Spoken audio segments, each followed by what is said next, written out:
제가 요즘 초등학생이랑 이제 중학생들한테 대체적으로 기하 수업을 진행하고 있어요.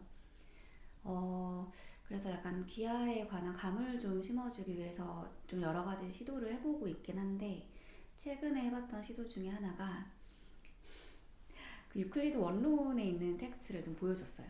그러니까 사실 중학교 1학년 2학기 들어가면 이제 점선면부터 해서 도형의 어떤 기초에 대해서 본격적으로 배우기 시작하고, 초등학교 다닐 때도 기본적인 도형에 관한 것들을 좀 배우기 시작하는데, 그 원론에 있는 텍스트를 보여주니까 어떤 초등학생이 그러더라고요.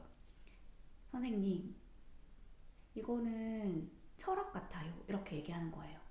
그러니까 제가 보여줬던 텍스트가 뭐였냐면, 뭐, 첫 번째, 유클리드 원론 제1권의 첫 번째 정리. 그러니까 점이란 부분이 없는 것이다.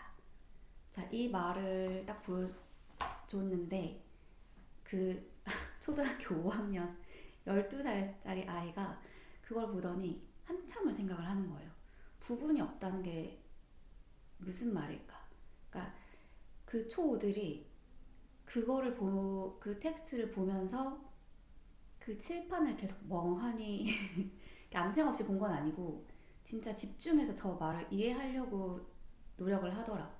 그래서 그때 저는 그 아이들이 무슨 생각을 하는지 너무 궁금했어요. 부분이 없다라는 걸 사실 상상하기가 어렵잖아요. 뭐든 우리는 이제 요즘 스마트폰도 많이 쓰고 하다 보니까 뭐가 됐건 이제 확대하면 무조건 부분이 있어요. 근데 아무리 확대를 해도 부분이 없다라는 거, 그걸 이제 아이들이 상상을 하는데 그때 엄청 진지해지는 거예요. 그래서 그걸 보는데 저도 신기했어요. 그리고 초등학생들뿐만 아니라 요즘 이제 중학교 아이들이 이제 시험 기간이거든요. 그래서 중학교 1학년 2학기 아이들이 이제 입체 도형, 건널비, 부피 그 어마어마한 계산을 지금 준비하고 있는데, 자꾸 부피 공식을 뭔가 외우려고 하는 이런 또 친구들도 있어서 일단 점선면 1차원, 2차원, 3차원 얘기를 좀 해주고 싶어서 그 시험 대비 중인 아이들한테도 잠깐 그 유클리드 원론 텍스트를 보여줬어요. 유클리드 원론에서 점이랑 선이랑 면을 어떻게 정의를 하고 있는지를 보여줬는데, 걔네도 공부를 참 안 하는 아이들인데도 그 말을 보는 순간 생각을 하는 거예요. 저는 그렇게 진지한 눈빛을 본 적이 없어요, 걔네한테서. 그래서 그거를 보는 순간 제가 느꼈던 게, 이게 뭔가 본질을 제대로 잘 표현하고 있는 그런 텍스트들이 있으면 그 본질을 알아보는 거는 나이와 크게 상관이 없구나. 나이나 아니면 수학에 대해서 내가 선수 지식이 얼마나 있는지 그런 거는 큰 상관없이 본질을 알아본 눈이 있구나. 초등학교 5학년일지라도 중학교 1학년일지라도.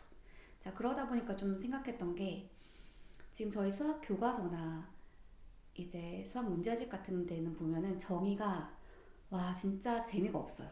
그러니까 뭐 점을 정의를 할 때는 점은 위치를 표현하기 위한 것.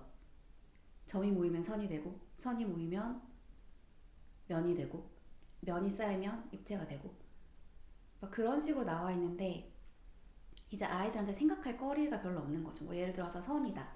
선은 뭐 너비가 없는 길이다. 너비가 없다는 게 무슨 말이지? 너비가 없는 길이다. 이제 그거에 대해서 애들하고 이야기를 하기 시작하면 애들이 진짜 관심을 많이 가지거든요. 그리고 관심을 가지는 게 중요한 게 아니라 애들이 생각을 해요. 자, 그걸 보면서 저는 진짜 신기했어요. 그래서 지금 그 시험 기간에 이거를 잠깐 뭐 10분? 10분 정도 애들이랑 그래서 이 기본적인 정의에 대해서 얘기를 했는데, 생각을 하는 그 모습이 너무 기특한 거예요. 그래서 생각을 했죠. 그러니까 아이들이 사실은 공부하기 위한 어떤 자료가 지금 책, 교과서, 문제집 뭐 이런 거밖에 없는데 너무 생각할 여지를 남겨두지 않는 책들이 많은 거 아닌가 라는 생각을 좀 했습니다.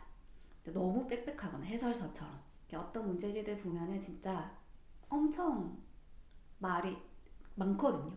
그러니까 그게 약간 친절하게 전달을 하려고 이렇게 다 풀어서 적어 놓은 거긴 하지만, 글쎄 그거를 다 애들이 읽으면서 이해를 하기에는 그런 본인의 생각이 들어갈 좀 여백이 없지 않나 하는 생각도 좀 들었고, 그리고 아니면 너무 축약해서 적어놓은 교재들도 있어요.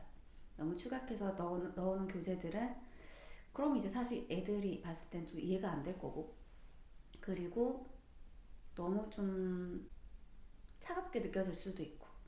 근데 이게 사실은 수학이라는 것도 그러니까 갑자기 자연에서 짠 하고 생긴 게 아니잖아요. 뭔가 어쨌든 사람들이 만들어 놓은 어떤 체계다 보니까 어차피 사람이 하는 일이다 보니까 인간적인 게 녹아 있긴 하거든요. 그러니까 그런 걸 좀 발견할 수 있는 그런 텍스트로 이루어진 수학책이 있으면 좀 좋지 않을까라는 생각을 좀 해봤습니다. 그런 걸 생각해보면 약간 문학적인 뉘앙스가 가미된 수학책이 있으면 아이들을 좀 생각하면서 읽기 편하지 않을까.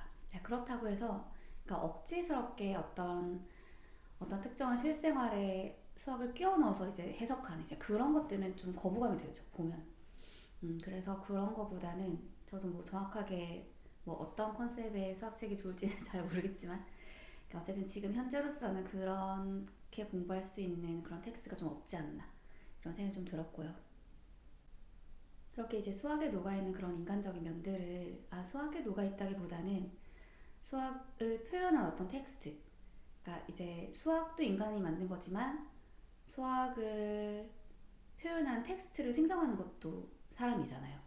그래서 그렇게 녹아있는 매력들, 그리고 수학을 평생 업으로 해서 좀 살아오신 수학자들의 삶들, 그리고 약간 어떤 수학적인 본질에 가까이 다가간 사람들의 말들, 그런 걸 통해서 수학이라는 게 단순히 그냥 계산이나 지루한 것만은 아니다.